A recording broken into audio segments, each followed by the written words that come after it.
Hello ma queen et bienvenue sur le podcast Bubbly Hub. Je suis Colline Georges, mentor en psychologie énergétique de l'argent. J'accompagne les femmes à transformer leur relation à l'argent, à reprogrammer leur subconscient et à incarner pleinement l'abondance. Mon approche combine les neurosciences, l'énergétique et la manifestation pour que leur richesse devienne fluide, naturelle et durable, sans effort excessif ni épuisement. Welcome sur le podcast ma queen où ta transformation vers ton prochain niveau commence. Ce podcast est là pour te permettre de faire un premier pas dans ta transformation d'argent, t'aider à ouvrir les yeux, prendre conscience de tes croyances, ressentir ton énergie et commencer à transformer ta réalité financière pour de bon. Accroche-toi, ça va être cash, fun, puissant et pétillant. Je te laisse avec l'épisode du jour, je te souhaite une bonne écoute. Hello mes queens! Trop contente de vous retrouver pour un nouvel épisode du podcast Bubbly Hub. Aujourd'hui, je voulais vraiment qu'on parle d'un sujet que je trouve hyper profond. Et un sujet qui peut déranger. Parce que oui, il vient toucher à nos blessures les plus intimes, à nos colères les plus enfouies et à ces choses qu'on garde parfois en nous pendant des années. Et depuis des années. J'ai envie qu'on parle du pardon. Et avant de rentrer dans le vif du sujet de cet épisode, j'ai envie qu'on clarifie directement quelque chose parce que je trouve qu'il y a encore énormément de confusion autour de ce mot. Pardonner, c'est pas cautionner. Pardonner, c'est pas minimiser non plus. Pardonner, c'est encore moins oublier. Pardonner, c'est pas rouvrir la porte à quelqu'un qui vous a détruite. Pardonner, c'est pas non plus dire que ce qui s'est passé était acceptable. Mais pardonner, c'est vous libérer. Et cette nuance, je trouve qu'elle change absolument tout. Pendant longtemps, moi, j'ai eu énormément de mal avec cette notion du pardon. Parce que j'avais cette impression que pardonner voulait dire donner raison. C'était encore trop mon ego qui prenait le dessus. Que pardonner voulait dire effacer la gravité de certains actes. Que ça voulait dire redevenir accessible à des personnes qui n'avaient pas respecté mes limites, mes valeurs ou même mon intégrité. Et ça, par contre, ça me mettait profondément en colère parce que il y a eu des périodes où je regardais le monde autour de moi, certaines attitudes, certaines trahisons, certaines incohérences, et je me disais, mais putain, j'ai trop de valeur pour ce monde. Et je ressentais vraiment une forme de rage intérieure. Cette impression d'être confrontée à des comportements tellement éloignés de ce que je considère juste, sain et même aligné, que ça me révoltait littéralement. Et au début, cette colère, elle me semblait légitime. Elle me donnait vraiment l'impression de me protéger, de rester fidèle à moi-même, d'honorer mes standards aussi. Mais avec le temps, j'ai compris vraiment quelque chose d'essentiel. Ce que j'ai compris, c'est que cette colère, même quand elle était justifiée, elle me retenait en fait. Elle me maintenait énergétiquement attachée à ce que je voulais pourtant dépasser. Et si je voulais réellement avancer, si je voulais pleinement recevoir, si je voulais rester ouverte à une vie toujours plus magique, plus expansive et plus légère aussi, je pouvais pas continuer à porter ce poids en fait. J'ai dû comprendre que le pardon n'était pas un cadeau que je faisais aux autres. C'était une décision que je prenais pour moi. Et une de mes mentors disait une phrase qui m'a profondément marquée et je voulais vraiment vous la partager. Elle disait quelque chose du style « Quand on veut à quelqu'un, c'est comme si tu le mettais derrière les barreaux. Tu le condamnes intérieurement. Tu l'enfermes dans une cellule à travers ton ressentiment. Mais si toi, tu restes devant cette cellule à le surveiller, à vérifier qu'il paye pour ce qu'il t'a fait, à nourrir ta colère, à ruminer ce qu'il a fait, toi aussi t'es dans une forme de prison en fait. Et ça, c'est une image qui m'a bouleversée parce que c'est exactement ça. Parfois on croit punir l'autre, mais en réalité, on se condamne souvent nous-mêmes à rester émotionnellement bloqués dans un espace qui ne nous appartient plus.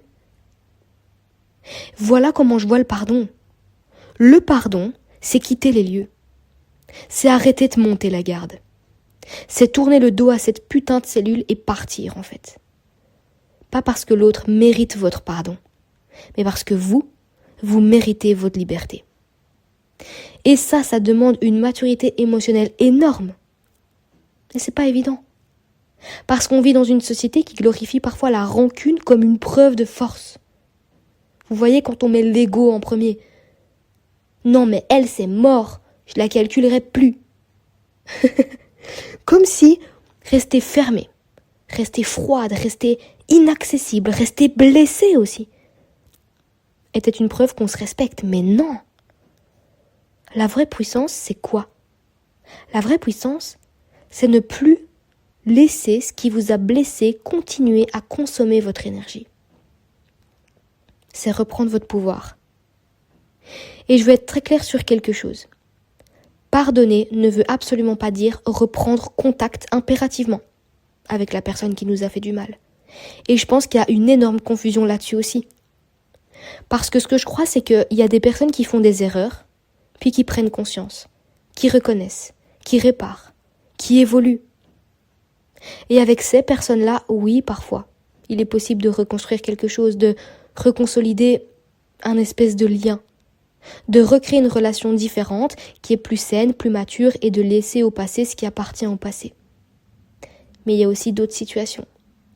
Des situations où il n'y a plus rien à reconstruire. Des situations où la seule forme d'amour propre possible, c'est la distance. Et je le crois profondément. Parfois, la guérison ne passe pas par la réconciliation. Elle passe par le départ, par le silence, par une fucking coupure, par cette décision ferme de se protéger. Et quand je dis ça, je pense notamment à mes parents. Et aujourd'hui, je le dis avec beaucoup de lucidité. Il n'y a plus rien à faire. Il n'y a pas d'espace à rouvrir. Il n'y a pas de reconstruction à envisager. Il n'y a pas de lien à réparer. La seule chose juste, en tout cas juste pour moi, c'est de partir loin. C'est d'avoir coupé les ponts. Et c'est d'avoir protégé mon énergie. Et ça ne veut pas dire que je suis dans la haine. Ça ne veut pas dire que je nourris de la rancœur. Bien au contraire. Ça veut dire que j'ai compris qu'on peut pardonner intérieurement sans réautoriser extérieurement. Et cette distinction, elle est putain d'essentielle en fait. Le pardon, il est intérieur. L'accès à vous, c'est un privilège. Tout le monde n'a pas le droit d'y revenir. Vous pouvez relâcher la charge émotionnelle sans réouvrir la porte, oui. Vous pouvez souhaiter intérieurement la paix sans remettre quelqu'un dans votre vie, oui. Et vous pouvez vous libérer sans vous réexposer. Et ça, c'est souvent la forme de pardon la plus mature qui soit. Parce qu'elle vient ni de la colère, ni de la naïveté. Elle vient de la conscience. Donc si aujourd'hui, mes queens, vous ressentez encore de la colère, ou du ressentiment, ou une espèce de forme d'amertume, une espèce de forme d'amertume face à certaines personnes ou certaines situations, posez-vous une question. Combien d'énergie cela me coûte-t-il encore ? Combien d'espace mental cela me prend-il encore dans ma vie ?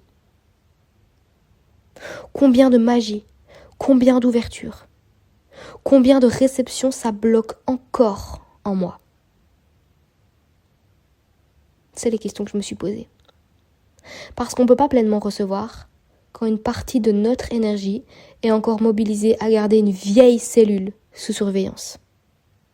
Le pardon, il crée de l'espace. Voilà pourquoi c'est important. Et voilà pourquoi j'avais envie de vous en parler aujourd'hui. Et cet espace devient disponible pour autre chose. Pour plus de paix, plus d'amour, pour plus d'abondance, pour plus de légèreté.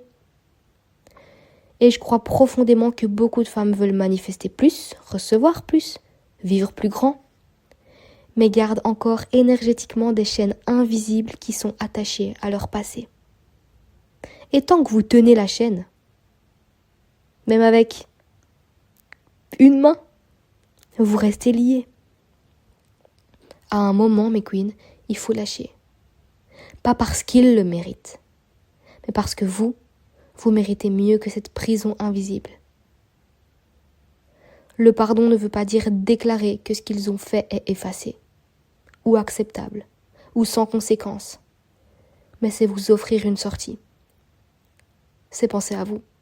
C'est choisir de ne plus laisser le passé dicter votre niveau de paix et c'est reprendre la route en fait. Et parfois, ça demande de reprendre la route et de ne jamais revenir. Donc si cet épisode vous parle, demandez-vous sincèrement, quelle cellule est-ce que je suis encore en train de surveiller? Et surtout, est-ce que je suis enfin prête à quitter les lieux? J'espère que cet épisode t'a provoqué des déclics et t'a rappelé quelque chose sur ta relation à l'argent. Si tu as aimé cet épisode, ma queen, je t'invite à me laisser un petit avis sur la plateforme sur laquelle tu l'écoutes. Ça aide le podcast à se faire connaître et à toucher un maximum de femmes qui, comme toi, souhaitent entamer ce travail. Tu peux aussi partager l'épisode en story Instagram et me taguer pour que je puisse voir tes retours et ressentir ton énergie. Ça me fait toujours chaud au cœur et ça permet au podcast de continuer à grandir. Merci de l'avoir écouté, ma queen. C'est grâce à des femmes engagées comme toi que je peux continuer à étendre mon message, mes enseignements et mes vérités. Prends soin de toi, reste aligné et continue d'élever ta conscience pour une richesse toujours plus expansive. Je te retrouve mercredi prochain pour le prochain épisode. Love you!